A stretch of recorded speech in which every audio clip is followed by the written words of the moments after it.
जैसा कि आप जानते हैं, दिनांक 22 फरवरी 2024 को हिंदी का पेपर कक्षा 12 विज्ञान वर्ग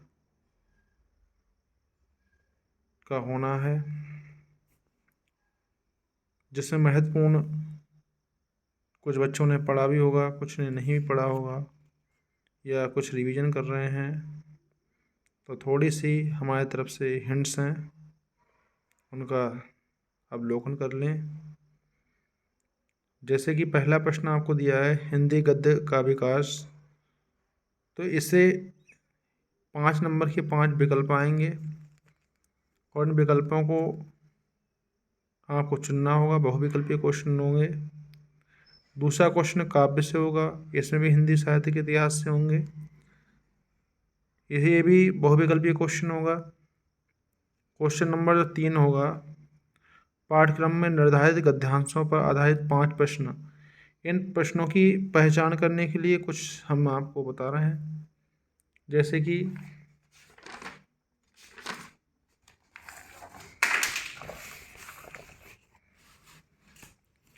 पहला पार्ट आपका है राष्ट्र का स्वरूप, जिसके लेखक हैं वासुदेव शरण अग्रवाल जी।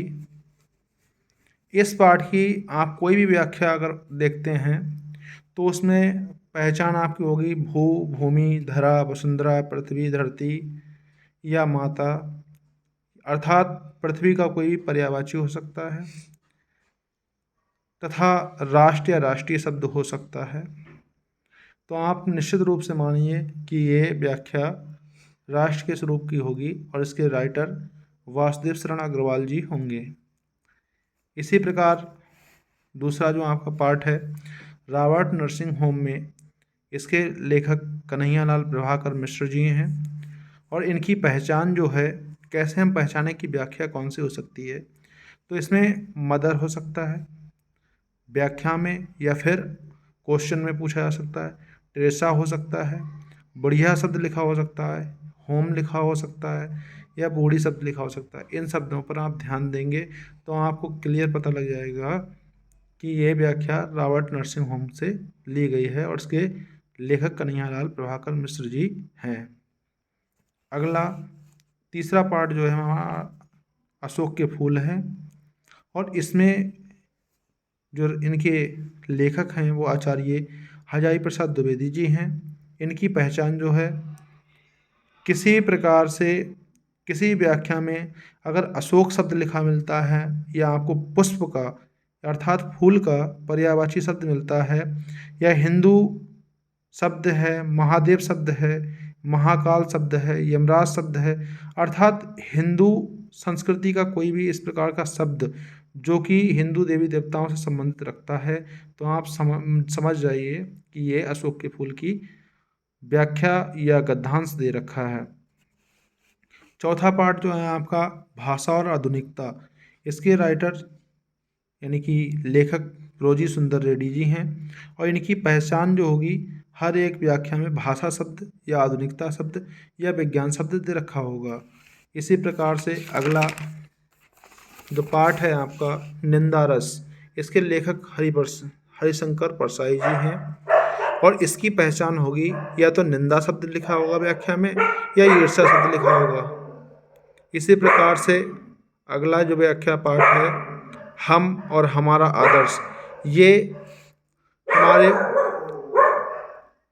Missile man doctor APJ Abdul Kalam द्वारा लिखा गया एक निबंध, एक पाठ है और इसकी पहचान है कि कोई भी व्याख्या आप पढ़ेंगे तो उसमें मैं, मैंने या हम या हमारा, रामेश्वर या महर्षि अरविंद जैसे शब्द लिखे होंगे और हर जगह पर हम हमारा की बात करी गई होगी। तो यह आपको पहचान देगा कि ये हमारी व्याख्या हम और हमारा आदर्श से है और इसके जो लेखक हैं वो हमारे भारतीय वैज्ञानिक डॉक्टर APJ अब्दुल कलाम जी हैं। इस प्रकार से काव्य में भी आपके कुछ क्वेश्चन हैं। काव्य के पद्यांश में पवन दूत का जो कि अयोध्या सिंह उपाध्याय द्वारा रचित है। और इसमें आपकी पहचान होगी राधा और कृष्ण नाम से। इसी प्रकार से अगला पाठ है कैकेयी का अनुताप, जिसके लेखक हैं मैथिली शरण गुप्त। और इसकी पहचान होगी या तो रामायण का कोई शब्द आ जाएगा, या राम जी आएंगे, राम का पर्यायवाची या राम शब्द आ जाएगा, या फिर रानी शब्द आएगा। यानी कि रामायण से संबंधित शब्द होंगे, तो आप कैकेयी का अनुताप समझिए। इसी में एक दूसरा भी शीर्षक हो सकता है जिसका नाम है गीत, और इसकी पहचान होगी उर्मिला से। ये क्वेश्चन आंसर में आपको उर्मिला शब्द मिल सकता है। अब तीसरा पार्ट है आपका गीत। गीत जो लिखा है जयशंकर प्रसाद का है, इसकी एक ही व्याख्या है, बीती विभावरी जागरी। अगर ये व्याख्या है तो आप जयशंकर प्रसाद के गीत समझिए।